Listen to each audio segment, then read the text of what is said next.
दोस्तों अभी रिसेंटली में आप सभी जानते हो कि हमारी देश की नई संसद से एक बहुत ही बड़ा ऐतिहासिक बिल पास हुआ है जिसका नाम है विमेन रिजर्वेशन बिल। इसमें आप सभी जानते हो कि महिलाओं के लिए 1/3 सीट रिजर्व किया गया है कि मतलब हमारी देश की जो लोकसभा है और जो हमारे सारे राज्यों की जो आपका विधानसभा है तो उसमें से 1/3 सीट ऐसी होंगी जो सिर्फ महिलाओं के लिए ही फिक्स रहेगी। ये बिल ऐतिहासिक इस रूप से भी है कि इस बिल को लेकर चाहे लोकसभा हो या फिर राज्यसभा, दोनों सदनों के जितने भी पार्टी सांसद थे, जितने भी पार्टी मेंबर्स थे, सभी लोगों ने इस बिल का समर्थन किया, इसके समर्थन में वोट दिया।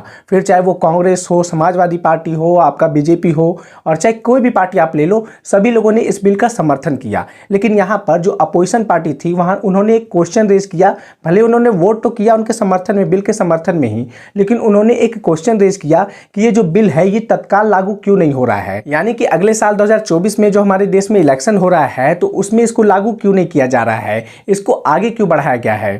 ये बात तो यहाँ से क्लियर हो गई कि ये जो विमेन रिजर्वेशन बिल है तो ये 2024 में लागू नहीं होने वाला है। तो कब लागू होने वाला है और क्या है डिलिमिटेशन प्रोसेस जिसको लेकर गवर्नमेंट कह रही है कि ये डिलिमिटेशन के बाद ही लागू होगा। इस वीडियो में बहुत सारी चीजें जानने की है, चलिए आज इस वीडियो में बात करते हैं। तो देखो इस वीडियो की शुरुआत हम यहाँ से कर सकते हैं कि ये जो विमेन रिजर्वेशन बिल है ये अपने आप में एक बहुत बड़ी ऐतिहासिक जीत है हमारे देश के लिए, हमारी संसद के लिए। क्यों? क्योंकि 1996 में ही पहली बार इस बिल को लाया गया था इसको पास करवाने के लिए हमारी संसद से।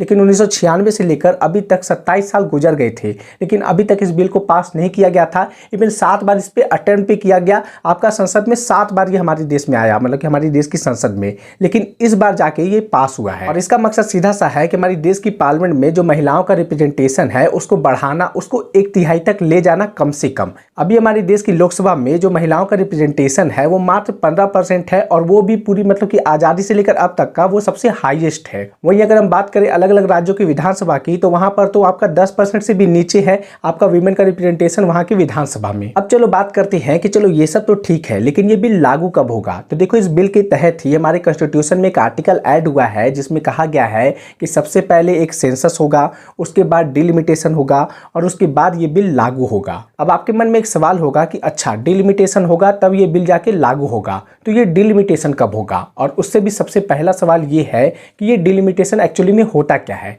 तो चलिए बात करते हैं। तो देखो डिलिमिटेशन और कुछ नहीं, हमारे देश में लोकसभा की सीटें कितनी होगी, हमारे राज्यों की विधानसभा सीटें कितनी होगी, इसका डिसाइड करना ही आपका डिलिमिटेशन कहलाता है। इसको आप ऐसे समझो कि 1950 के अराउंड में जो हमारे देश में इलेक्शन हो रहा था ना, तो उस समय हमारे देश की लोकसभा की सीटें करीब 450 थी। 1960 तक जाते जाते ये करीब 500 हो गई और 1976 जो लेटेस्ट है तो उस समय हमारे देश की लोकसभा की सीटें आपका 543 फिक्स कर दी गई, जो कि अभी भी चल रहा है। अब ये 543, 450, 500 ये क्या है। तो देखो ये जो जितनी भी सीटें जो आप देख रहे हो ना कि 543, 450, ये 500, तो ये हमारी पॉपुलेशन पे डिपेंड करता है कि हमारी पॉपुलेशन कितनी है। पॉपुलेशन के आधार पे ही हमारी लोकसभा की सीटें डिसाइड होती है। तो होता क्या था कि आपका 1971 का जो सेंसस हुआ था तो उस समय हमारे देश की जो पॉपुलेशन थी वो थी 54 करोड़। तो इसको राउंड फिगर में लाया गया क्योंकि ये हमारे कॉन्स्टिट्यूशन में एडेड है कि हर 10 लाख पॉपुलेशन पर एक एमपी होना ही चाहिए। तो उस समय हमारे देश का पॉपुलेशन था 54 करोड़, तो उस हिसाब से राउंड फिगर में लाया गया कि हाँ 543 सीटें होनी ही चाहिए। लेकिन उस समय इसको फिक्स कर दिया गया आपका साल 2002 के लिए। उसके बाद फिर आपका जो अटल बिहारी वाजपेयी की सरकार थी तो उन्होंने इसको पोस्टपोन करके 2026 तक लेके गए कि नहीं इसके बाद मतलब कि 2026 तक ये जो 543 सीट है ना हमारी देश की लोकसभा की तो वो फिक्स रहेगी। ये नहीं कि 1981 में हमारे देश की पॉपुलेशन फिर बढ़ गई तो फिर से लोकसभा की सीटें बढ़ गई। फिर आपका जैसे कि अभी लेटेस्ट में आप कह सकते हो कि 2011 में या 2021 का जैसे अभी हुआ नहीं है सेंसस, लेकिन अभी जैसे कि पता है आपको कि हमारे देश का जो पॉपुलेशन है वो 140 करोड़ हो गया है। और एक्चुअली में हमारे कॉन्स्टिट्यूशन में ये प्रोविजन है कि हर 10 लाख पॉपुलेशन पे एक मतलब कि एमपी होना ही चाहिए। तो इस हिसाब से कितना हमारा एमपी हो जाएगा। इसीलिए मतलब कि इसको ऐसे समझो ना कि अभी हमारे देश का जो ये उत्तर प्रदेश है तो वहाँ पर जो लोकसभा की सीटें है वो कितनी है, 80 है। आप समझो कि बिहार वहाँ पर आपका 40-42 के अराउंड में है और आप छोटे छोटे राज्य देख लो उसमें कम है। क्यों? क्योंकि वहाँ पर पॉपुलेशन कम है।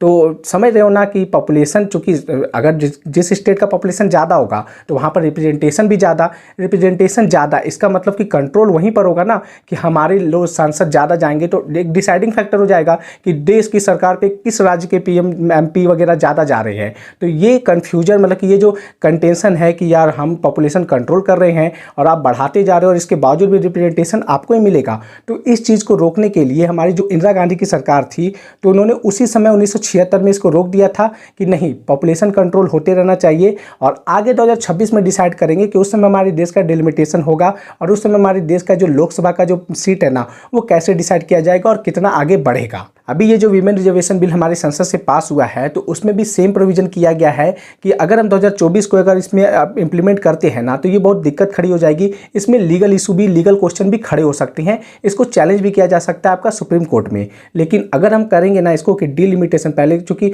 डिलिमिटेशन जो आपका 2026 में पोस्टपोन किया गया है ना, तो उसमें कहा गया है कि ये 2026 के बाद का जो भी पहला सेंसस होगा हमारे देश का, उसके बाद डिलिमिटेशन होगा, उसके बाद ही हमारा जो वीमेन रिजर्वेशन बिल है तो वो पास किया जाएगा। क्योंकि ये जो 1/3 सीट है यानी कि 181 सीट, तो ये कौन कौन सी महिलाओं की सीट रहेगी पूरी लोकसभा में, तो ये सबसे ज़्यादा बेटर आपको तभी पता चलेगा जब डिलिमिटेशन हो जाएगा और एक बार सेंसस भी हो जाएगा। 2021 में जो सेंसस होना था तो वो तो पोस्टपोन्ड हो गया, आप जानते हो कोरोना वायरस की वजह से। तो अभी लेटेस्ट में जो आपका सेंसस होगा, उसके बाद डिलिमिटेशन होगा, उसके बाद डिसाइड किया जाएगा कि कौन सी ऐसी सीटें होंगी जो महिलाओं के लिए रिजर्व होनी चाहिए, तो वो होगा। और उसके बाद जाके आपका ये जो बिल है ये पूरी तरह से लागू होगा और हमारे देश की जो महिलाएं हैं उनको 1/3 सीट आपका रिजर्व किया जाएगा। और वो 1/3 सीट मतलब कि 181 सीटों पर महिलाएं आएंगी हमारी लोकसभा में। पहले इसको लेकर कहा जा रहा है कि ये बहुत ही लंबा प्रोसेस है, ये आपका 2029 के बाद भी जा सकता है। हालांकि गवर्नमेंट कह रही है कि 2029 के जो लोकसभा इलेक्शन है उसमें इसको लागू कर देंगे, उसी समय ये लागू हो जाएगा। समय ही बताएगा कि क्या होगा आगे। आपको ये वीडियो कैसा लगा प्लीज़ कमेंट में जरूर बताना। चलिए मिलते हैं आपसे अगले वीडियो में। बहुत बहुत धन्यवाद।